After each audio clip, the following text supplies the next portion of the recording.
Today is a French legal lesson for advanced learners. Coming up.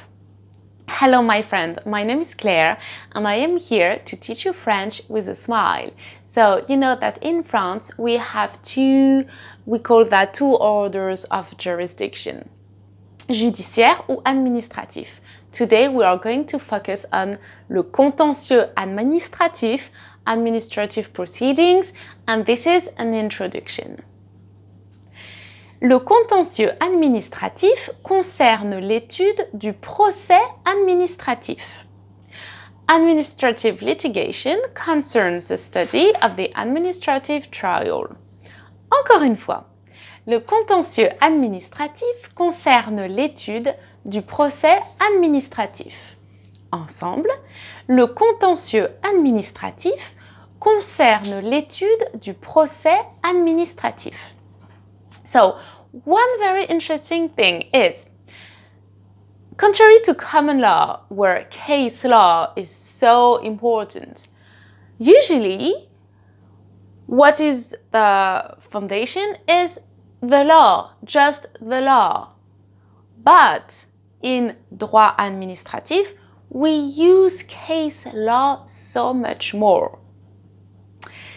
This is because the administrative judge has a very different role compared to the judiciary judge. Le juge administratif constitue une autorité juridictionnelle, mais il est en outre créateur du droit administratif par sa jurisprudence florissante. The administrative judge is a judicial authority, but he is also the creator of administrative law through his flourishing case law. Encore une fois, le juge administratif constitue une autorité juridictionnelle, mais il est en outre créateur du droit administratif par sa jurisprudence florissante. Ensemble, repeat with me, my friend. Le juge administratif constitue une autorité juridictionnelle, mais il est en outre créateur du droit administratif par sa jurisprudence florissante.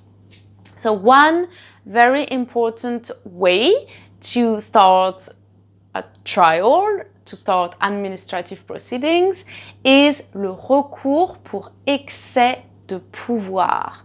This is when a public body has exceeded what it could do within the limits of the law. Le recours pour excès de pouvoir est une invention du juge administratif. Ce contentieux poursuit un objectif de légalité. Le juge ne tranche pas un litige entre les parties, mais vérifie que les décisions administratives respectent la légalité. The recourse for excess of power is an invention of the administrative judge. This litigation pursues an objective of legality. The judge does not settle a dispute between parties, but verifies that the administrative decisions comply with legality. Encore une fois, le recours pour excès de pouvoir est une invention du juge administratif. Ce contentieux poursuit un objectif de légalité. Le juge ne tranche pas un litige entre les parties, mais vérifie que les décisions administratives respectent la légalité. And now you repeat with me. Excellent speaking practice. Ensemble. Le recours pour excès de pouvoir est une invention du juge administratif. Ce contentieux poursuit un objectif de légalité.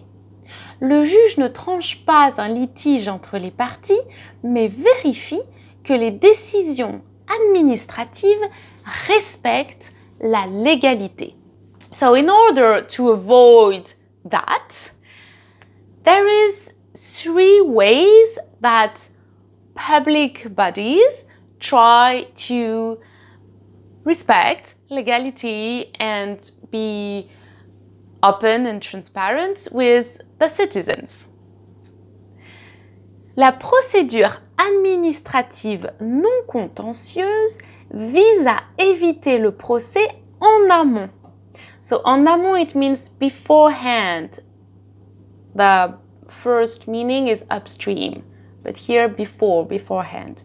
Grâce, premièrement, au recours aux enquêtes publiques, deuxièmement, à l'administration consultative, ce qui veut dire que l'administration s'entoure d'organismes consultatifs qui représentent les différentes catégories d'administrés concernés. Et troisièmement, la bonne information du public. The non-contentious administrative procedure aims to avoid the trial before it arises, thanks to the use of public inquiries. Advisory administration, it means that the administration surrounds itself with advisory bodies which represent the different categories of citizens concerned. And 3, good information of the population. Encore une fois, la procédure administrative non contentieuse vise à éviter le procès en amont, grâce au recours aux enquêtes publiques, à l'administration consultative. L'administration s'entoure d'organismes consultatifs qui représentent les différentes catégories d'administrés concernés et la bonne information du public. Ensemble, with me, la procédure administrative non contentieuse vise à éviter le procès en amont, grâce au recours aux enquêtes publiques, à l'administration consultative. L'administration s'entoure d'organismes consultatifs qui représentent les différentes catégories d'administrés concernés et la bonne information du public. Now, if we go a little further, it's not a trial yet, but there is an issue and we want to avoid the trial, so we can have some ways to try to settle something. Les voies non contentieuses comprennent le recours administratif, les plaintes devant les autorités administratives indépendantes et la conciliation. Actually, it would be better to put everything in the singular. It should be more harmonious. Le recours, la plainte, and la conciliation. You see what I mean? Alright, so it means non-contentious proceedings include administrative requests. So it was very difficult to translate le recours administratif. Recourir à quelque chose, it means there is a way to do something. Complaints to independent administrative authorities and conciliation.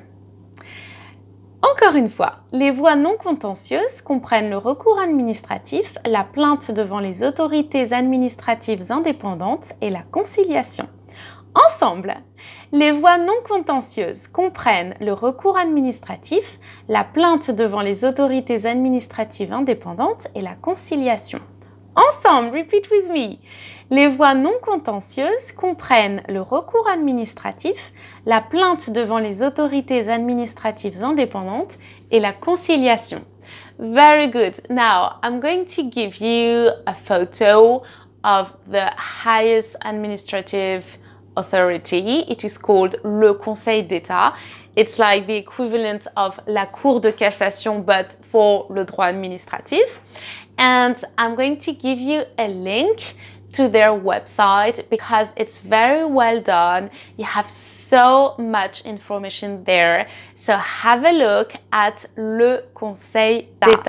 Congratulations, you did it! If you want one-to-one lessons, I am available and other great French tutors are on Preply, the link is below. If you want the slides, they are on the website frenchwithasmile.net.